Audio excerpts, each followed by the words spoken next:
Media पर शव के कुछ हिस्से को नहर में फेंकने का वीडियो वायरल हुआ।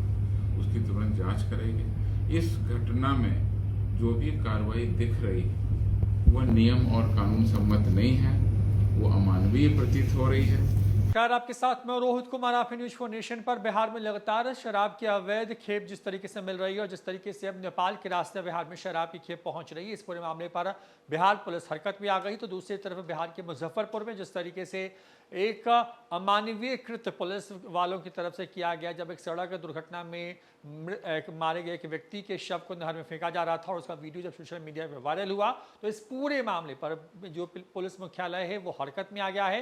इस पूरे मामले पर किस तरीके का एक्शन लिया गया और आगे किस तरीके से जो है पुलिस को निर्देश दिए गए हैं, इस पूरे मामले पर एडीजी मुख्यालय जितेंद्र सिंह गंगवार क्या कुछ कह रहे हैं, सुनवाते हैं आपको। सोशल मीडिया पे सूचना जो आई थी वो मुजफ्फरपुर से संबंधित है।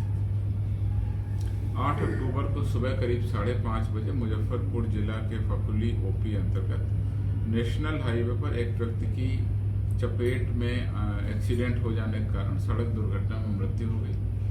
सोशल मीडिया पर शव के कुछ हिस्से को नहर में फेंकने का वीडियो वायरल हुआ। उसकी तुरंत जांच करेगी।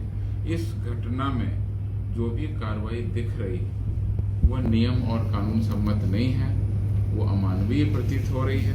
हमने इसको पूरी गंभीरता से लिया और इस वीडियो में दिख रहे तीनों पुलिसकर्मी को प्रथम दृष्टया दोषी पाते हुए इनके विरुद्ध कार्रवाई भी हमने गंभीरता से की है। चालक सिपाही को जो पुलिस का है उसको निलंबित कर दिया गया और जो 2 वहां पर गृह रक्षक थे जो सिपाही की वर्दी पहनते, तो उन 2 गृह रक्षकों को ड्यूटी से वंचित कर दिया गया है और इनके विरुद्ध बिहार होमगार्ड एक्ट के तहत इनके होमगार्ड से डिसमिस करने की कार्रवाई, जिसको कि हम लोग कहते हैं कि इनके बॉन्ड पेपर को कैंसिल करने की कार्रवाई की जाएगी और वो सारी प्रक्रिया हम लोग कर रहे हैं। फकली ओपी प्रभारी जो घटनास्थल पर उस समय नहीं थे परंतु जिनकी जिम्मेदारी बनती है, उनसे भी स्पष्टीकरण की मांग की गई।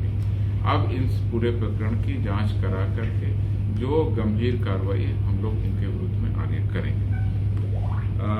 दुर्घटना कारित करने वाले वाहन ट्रक या और कौन सा वाहन था उसकी हम लोग जांच कर रहे हैं। मृतक की पहचान भी अभी तक नहीं हो पाई है, उस दिशा में भी हम लोग कार्रवाई कर रहे हैं। सूचना पर पुनः ओपी थाने की फिर बाकी पुलिस दल वहां पहुंचकर फिर शव को कब्जे में लेकर के इंक्वेस्ट की प्रक्रिया करके शव का जो हिस्सा सुरक्षित बचा था उसको पोस्टमार्टम के लिए अस्पताल भेजा गया।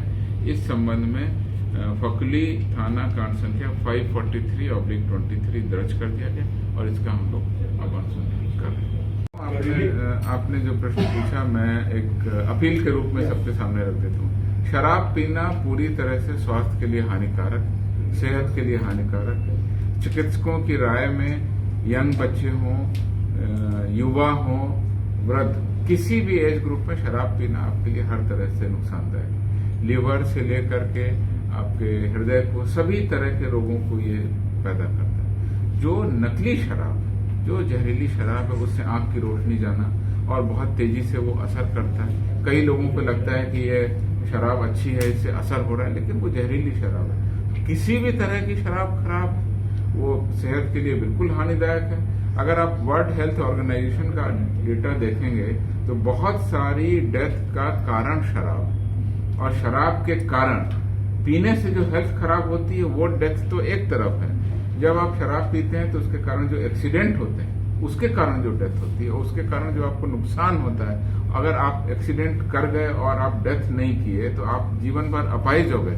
उसकी जो कॉस्ट है वो आप किसी पर डिपेंडेंट होंगे तो वो आपका परिवार का जो नुकसान है, कुल मिलाकर के बहुत खतरनाक चीज है। और बिहार सरकार की, राज्य सरकार की जो नीति है पूर्ण शराबबंदी और पूर्ण नशाबंदी, किसी भी तरह का नशा खराब है, उसमें शराब बहुत ज्यादा खराब है और हेरोइन और गांजा और बाकी चीजें भी खराब है। तो कुल मिलाकर के पूर्ण नशाबंदी की ओर हम लोग बढ़ रहे हैं। पुलिस प्रशासन को बहुत बड़ी जिम्मेवारी दी गई है। हालांकि मद्य निषेध के लिए अलग विभाग है, उनका स्वतंत्र थाना, स्वतंत्र उनके पदाधिकारी, उनकी कर्मी, उनके टीम, उनको उपकरण मुहैया कराए गए हैं। फिर भी पुलिस विभाग लगातार 24 घंटे बहुत मेहनत करके जी जान से पूरी शराबबंदी को हम लोग लागू कर रहे हैं। अभी आगे आने वाला पर्व त्योहार, इस अवसर पर विशेष रूप से हम लोग निगरानी रखेंगे, अपनी इंटेलिजेंस को और बढ़ाएंगे और खासकर हमारे जो इन्वेस्टिगेशन में जो सूत्र मिल रहे हैं अभी इधर 1-2 महीने में, उनसे हम लोग और सूचना एकत्रित करेंगे। आगे आने वाले दिनों में और अधिक बरामदगी होगी, ऐसी हम लोग उम्मीद इसलिए कर रहे हैं कि हमारा तंत्र और मजबूत रहेगा। आप लोगों के माध्यम से पुनः मैं ये अपील करना चाहता हूँ युवाओं से और बिहार के सभी लोगों से कि पूर्ण नशाबंदी को लागू करें, शराबबंदी को लागू करें।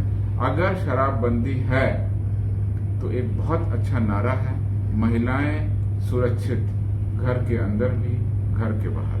महिलाओं से छेड़खानी किस तरह से कम हो रही है, घर के अंदर का वायलेंस किस तरह से कम हो रहा है।